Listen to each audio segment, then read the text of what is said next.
যে ভুল করেন অনেকেই। বুকে চাপা ব্যথাকে গ্যাস্ট্রিকের সমস্যা বলে ধরে নেন। গতকাল ঢাকা লিগের ম্যাচ খেলতে সাভারের বিকেএসপির মাঠে গিয়ে তামিম ইকবাল তেমনটাই ভেবে গ্যাস্ট্রিকের ওষুধ খেয়েছিলেন। কিন্তু কিছুক্ষণ পর বুঝতে পারেন ব্যথাটা বেড়ে মুখের দিকে উঠে আসছে।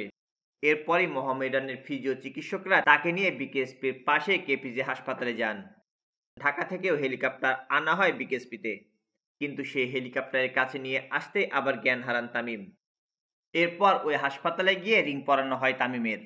গুরুতর অবস্থায় দ্রুত সিদ্ধান্ত নেন চিকিৎসকরা।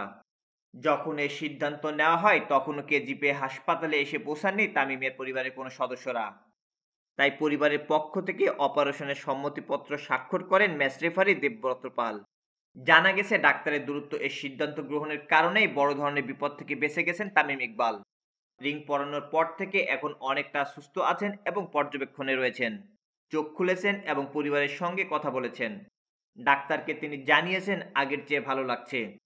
এদিন মাঠ থেকে তামিমের হার্ট অ্যাটাকের খবরে উদ্বিগ্ন হয়ে পড়েন পুরো ক্রীড়াঙ্গন। ১৯তম বোর্ড সভা স্থগিত করে বিসিবির সভাপতি ফারুক আহমেদ, পরিচালক নাজমুল আবেদিন ফাহিমরা ছুটে যান সাভারের সেই হাসপাতালে। বিকেএসপির ৩ নম্বর মাঠে সকাল ৯টায় মোহামেডান অধিনায়ক তামিম ইকবাল ও শাহিনপুকুর অধিনায়ক রায়ান রাফসানকে নিয়ে টস করতে নেমেছিলেন ম্যাচ রেফারি দেবব্রত পাল। তখন তামিমের সাথে কথাও হয় দেবব্রত পালের। তবে টসের আগে ওয়ার্ম আপের সময় কিছুটা অস্বস্তি বোধ করেছিলেন তামিম। টস করে ড্রেসিং রুমে ফেরার সময় সেটা আরও বাড়ে। সকাল ৯টা ২২ মোহামেডানের ফিজিও এনাম ম্যাচ রেফারি দেবব্রতকে ফোন করে জানান বুকে ব্যথা অনুভব করায় তামিমকে হাসপাতালে নেওয়া হচ্ছে। সকাল ৯:৩০টায় তাকে ছাড়া খেলতে নামে মোহামেডান। হাসপাতালে যাওয়ার পর প্রাথমিকভাবে ইসিজি ও আরও কিছু পরীক্ষা করানো হয়। তখনও পরিষ্কার করা যায়নি যে তামিমের কি হয়েছে। এরই মধ্যে ঢাকায় যোগাযোগ করে বিকেএসপিতে এয়ার অ্যাম্বুলেন্স উড়িয়ে আনা হয়। কেজিপি হাসপাতালে প্রাথমিকভাবে কিছু ধরা না পড়ায় ঢাকায় গিয়ে ভালোভাবে পরীক্ষা নিরীক্ষা করার পরিকল্পনা ছিল তামিমের। কিন্তু কেজিপি হাসপাতাল থেকে বিকেএসপিতে ফিরে হেলিকপ্টারে ওঠার আগে জ্ঞান হারিয়ে ফেলেন তামিম ইকবাল। দেবব্রত পাল জানান তার মুখ থেকে ফেনা বের হচ্ছিল, পালস পাওয়া যাচ্ছিল না। তখন সঙ্গে থাকা বিকেএসপির চিকিৎসক পরামর্শ দেন অবস্থা খুব একটা ভালো মনে হচ্ছে না, হেলিকপ্টারে করে ঢাকা নিতে নিতে সমস্যা আরও বেড়ে যেতে পারে। তার চেয়ে হাতের কাছে থাকা হাসপাতালে নেওয়ায় বুদ্ধিমানের কাজ হবে। বেলা ১১টা ২০ দিকে তামিমকে আবারও কেজিপি হাসপাতালে নেওয়া হয়।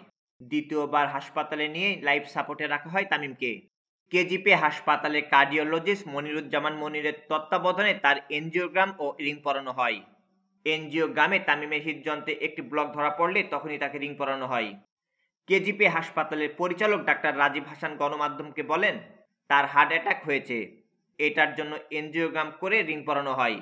রিং পরানো খুবই স্মুথ ও কার্যকরভাবে হয়েছে। এটা করেছেন ডাক্তার মনিরুজ্জামান মারুফ। তিনি পর্যবেক্ষণে আছেন, এখনও গুরুতর অবস্থা কাটেনি।